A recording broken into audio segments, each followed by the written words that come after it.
오늘 시간에는 이런 성도가 되게 하소서라는 제목으로 하나님 말씀 증거하도록 하겠습니다. 오늘 본문 말씀은 바울 사도의 기도문입니다. 바울 사도가 에베소 교회 성도님들이 이런 성도님들이 되게 해주시옵소서라고 하면서 기도를 하는 내용입니다. 오늘 말씀을 보면 예수님을 믿는 성도들이 어떤 모습이 되어야 할지에 대해서 잘 말씀을 하고 있습니다. 먼저 우리들은 성령으로 말미암아 속사람이 능력으로 강건한 성도가 될 수 있어야 합니다. 겉사람은 무엇이고 속사람은 무엇일까요? 겉사람은 단순하게 외모로 보여지는 모습이 아니고 인간의 타락한 본성을 의미합니다. 즉 예수님을 믿기 전에 내 욕심대로 살고 있었던 우리의 옛 자아의 모습입니다. 겉사람을 중심으로 하면 겉모습에 치중을 하게 되지요. 그래서 세상의 것들을 중요시하게 되고 또 겉에 보여지는 것들을 중요시하면서 살아가게 됩니다. 세상 사람들은 다 겉모습을 중요하게 생각하고 있고 또 눈으로 보여지는 것들을 평가하면서 살아가게 됩니다. 속사람은 무엇일까요? 예수님을 믿고 거듭난 새로운 본성을 의미합니다. 예수님을 믿고 우리들이 새로운 피조물이 되었죠. 자기의 욕심을 죽이는 성령을 따라서 사는 성도가 되었습니다. 속사람은 하나님의 뜻을 따르며 하나님이 기뻐하시는 것들을 구하면서 사는 사람입니다. 바울 사도가 고백을 했습니다. 고린도후서 4장 16절 말씀입니다. 그러므로 우리가 낙심하지 아니하노니 겉사람은 후패하나 우리 속사람은 날로 새롭도다. 바울 사도가 예수님을 믿고 나서 구원받고 난 이후에 거의 10년 동안 선교를 다녔습니다. 선교를 하면서 많은 수고를 하고 많은 고생을 이제 했지요. 겉사람은 피곤하고 약해지기도 하고 또 몸이 쇠하여지기도 했습니다. 또 나이가 들어가면서 여러 가지 힘들고 어려운 일들도 이제 많이 생기게 됐지요. 그때 바울 사도는 더 많이 하나님을 의지하게 되었고 더 많이 하나님께 기도하게 되었고 더 많이 하나님을 또 찾으며 또 하나님과 동행하면서 살 수밖에 없었습니다. 그래서 겉으로 보여지는 사람은 육체적으로 피곤해지고 또 힘들어지기도 하고 또 나이가 먹으면서 어려움이 또 많이 생기기도 했지만 속 사람은 시간이 지나갈수록 오히려 더 강건해지고 또 능력이 있고 또 하나님께서 허락하시는 은혜가 충만한 삶을 살게 되었던 겁니다. 우리도 그렇지요. 우리의 겉사람은 낡아집니다. 또 몸도 쇠약해집니다. 또 나이가 들어가면서 여러 가지 힘든 일들도 많이 겪게 됩니다.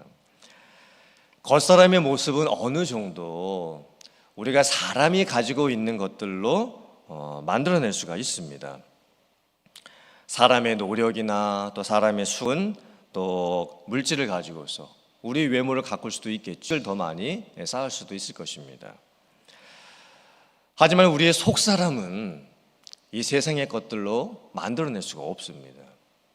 우리의 속사람은 오직 성령으로 성령의 충만함을 받을 때 성령께서 능력으로 역사를 해주셔야만 우리의 속사람이 가꾸어질 수 있는 것입니다.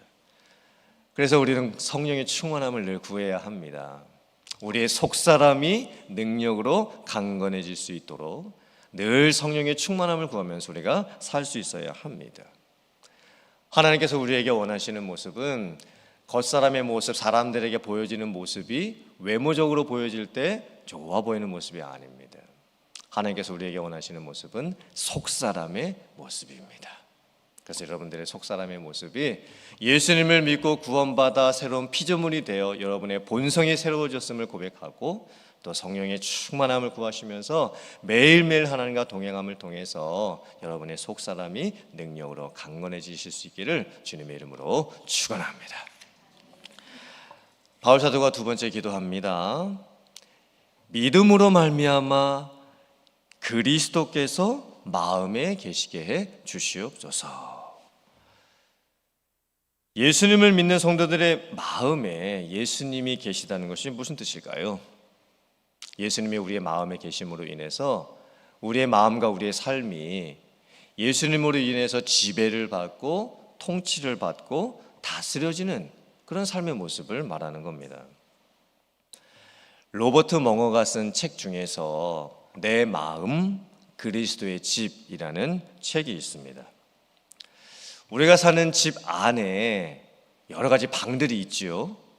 거실도 있고 또 베드룸도 있고 또 서재도 있고 또 거라지도 있고 또 주방 등이 있고 옷장 등이 있습니다. 근데 우리들의 집 안의 모습을 보면 각각 그 방들이 잘 관리되지 않을 때가 있는 것을 보게 됩니다.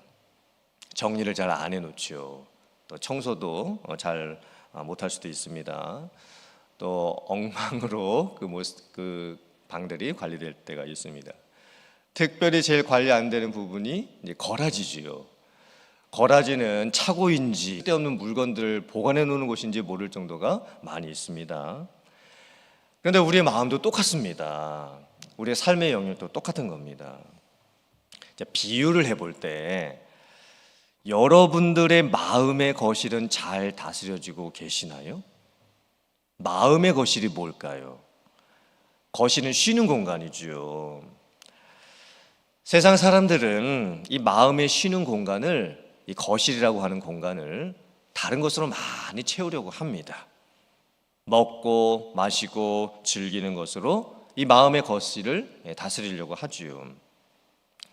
그런데 이 마음의 거실도 삶의 쉼이라는 것도 예수님이 우리 마음에 계실 때에 우리는 진정한 쉼을 얻을 수가 있습니다. 여러분들의 마음의 공간 중에서 서재라고 하는 비유의 공간이 잘 다스려지고 계시나요? 서재가 무슨 공간일까요? 서재는 생각하는 공간입니다. 여러분들의 집에도 아마 책장이 있을 것이고 여러분들이 주로 성경을 보시거나 책을 읽는 공간이 있을 겁니다. 그 서재라는 공간에서 우리는 생각을 정리하고 또 계획을 하기도 하고 또 여러 가지 이 마음을 다스릴 수 있는 일들을 하게 됩니다. 그런데 많은 사람들의 이 서재라고 하는 마음의 공간이 복잡한 생각으로 가득 차 있습니다. 세상에 대한 물질의 염려나 걱정들, 또 내 자신을 보면서 다른 사람들과 비교하면서 평가하고 자존심이 결여가 되어 있고 나는 왜 이럴까라고 하면서 내 자신을 깎아내리고 다른 사람들과 비교하는 의식들을 가지고 살고 있죠. 마음에 이 서재라고 하는 이 공간이 잘못 관리되기 시작을 하면 여러 가지 세상의 염려와 걱정과 근심으로 인해서 우리는 복잡한 생각을 하면서 살 수밖에 없습니다. 우리의 마음의 서재라는 공간이 어떻게 다스려져야 될까요? 예수님이 우리의 마음속에 계시면 우리의 마음이 정리가 됩니다. 특별히 예수님의 마음 안에서 우리가 하나님의 뜻을 구하고 말씀과 기도 안에 거하게 되면 이 세상을 살아가면서 우리에게 주어지는 여러 가지 복잡한 것들로 인해서 우리가 마음의 생각에 정리를 할 수가 있는 겁니다. 또 여러분의 마음의 공간 중에서 옷장이라고 하는 공간은 잘 다스려지고 계시나요? 옷장은 어떤 공간일까요? 이게 단순하게 옷을 보관하는 의미가 아닙니다. 내가 돈을 쓰는 패턴이나 아니면은 쇼핑, 사치 이런 것들을 내가 얼마나 다스리면서 살고 있느냐라고 하는 공간이지요. 이 옷장이라고 하는 공간에 많은 옷들이 들어 있습니다. 또 쇼핑도 우리가 많이 하면서 옷을 많이 샀지요. 근데 우리의 옷장을 가만히 살펴보면 정작 내가 입는 옷은 몇 가지가 되지 않습니다. 어떤 옷들이 옷장 안에 있는지조차도 모른 채 우리가 살게 됩니다. 예수님이 우리의 마음에 계시면 우리의 삶에 있는 옷장이라고 하는 공간도 변화가 생깁니다. 돈을 어떻게 쓰느냐, 물건을 어떻게 사느냐, 또 쇼핑을 어떻게 하느냐, 또 내가 어떻게 경제적으로 규모 있는 삶을 사느냐, 하나님께서 내게 허락해 주신 물질을 가지고서 내가 어떻게 하나님을 위해서 헌금을 하고 또 이웃들을 위해서 쓰느냐, 이 모든 삶의 모습들이 변화가 될 수가 있는 겁니다. 즉 예수님이 우리의 마음에 계시면 그 성도 안에서 구체적인 삶의 변화가 실제적으로 일어나게 됩니다. 우리의 삶의 모습이 바뀌게 되는 것이죠. 예수님이 내 마음에 계신다. 이것을 다른 말로 하면 그리스도와의 연합이라고 할 수가 있습니다. 예수님과 함께 사는 삶이죠. 그리스도와 연합이 되면 내 옛사람의 자아는 죽습니다. 그리고 예수님의 마음이 우리 안에서 살아 역사하게 되는 것이죠. 내 인격, 내 생각, 내 말, 내 행동, 이 모든 것에 변화가 일어납니다. 왜냐하면 예수님의 마음이 우리 안에 있기 때문입니다. 여러분들의 삶의 모습이 또 삶의 구체적인 여러분들의 어떤 방에 대한 그런 비유의 모습들이 예수님이 그 안에 계심으로 인해서 구체적인 변화가 일어날 수 있는 그런 예수님과 동행하는 삶을 살아갈 수 있는 여러분들 되실 수 있기를 주님의 이름으로 축원합니다. 바울 사도가 또 기도합니다. 에베소 교회 성도님들이 사랑 안에서 뿌리가 박히고 터가 굳어져서 지식에 넘쳐나는 예수님의 사랑을 알게 되고 또 하나님께서 허락해 주신 풍성한 은혜와 사랑을 넘치도록 깨닫게 되기를 기도를 하고 있습니다. 교회의 모습이 어떠해야 할지에 대해서 말씀을 하고 있는 것이죠. 교회를 다니는 성도님들이 하나님의 사랑을 깨닫게 되는데 하나님께서 예수님을 세상에 보내주셨고 또 독생자 예수 그리스도를 십자가에 못 박혀 죽게 하시기까지 우리를 얼마나 사랑하셨는지 그 사랑을 풍성하게 깨닫게 되는 겁니다. 우리들이 죄인 중에 괴수였던 죄인이었죠. 우리는 용서받을 수 없었던 죄인이었고 이미 죄 가운데서 죽었던 죄인들이었을 뿐입니다. 그런데 하나님께서 우리에게 먼저 찾아와 주시고 우리를 구원해 주셨죠. 교회는 어떤 성도님들이 모인 곳이어야 되면 그 하나님의 은혜를 그 넓이와 깊이가 얼마나 큰지를 깨닫고 그리고 그 예수님의 사랑 안에서 함께 서로를 사랑할 수 있는 그런 영적인 공동체가 되어야 합니다. 성도님들이 함께 예수님에 대해서 더 알아가고 또 구원의 진리에 대해서 더 배워가고 하나님께서 우리에게 베푸신 그 사랑의 크기가 얼마나 큰지를 우리가 생각하는 것보다 더 넘치도록 역사해 주실 하나님을 바라보면서 부한 사람도 가난한 사람도 건강한 사람도 병든 사람도 높은 사람도 낮은 사람도 그 모든 인간적인 조건에 상관이 없이 오직 하나님의 넘치는 사랑 안에서 하나가 되고 또 예수님의 마음을 품고 서로를 대해주고 또 서로를 위해서 기도해 줄 수 있는 그런 성도가 되실 수 있기를 주님의 이름으로 축원합니다. 모든 성도가 함께 지식에 넘치는 그 풍성한 사랑을 깨닫고 또 우리가 함께 무엇인가를 기도하면서 구하는데 하나님께서는 우리가 구하는 것보다 항상 넘치도록 주시는 분이십니다.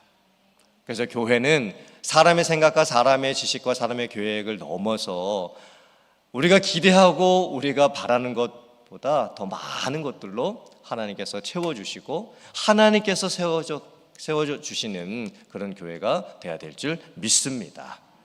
이런 교회를 여러분들이 만들어 가시고 또 그런 교회 안에서 함께 예수님의 사랑 안에서 신앙생활 해나갈 수 있는 그래서 항상 여러분들의 삶에 성령의 능력으로 말미암아 여러분의 속사람이 강건해지고 또 예수님께서 항상 여러분들의 마음에 계시고 또 지식에 넘치는 그런 예수님에 대한 사랑으로 말미암아 정말 풍성한 삶을 살아가고 또 그런 교회를 만들어가는 여러분들 다 되실 수 있기를 주님의 이름으로 축원합니다. 아멘.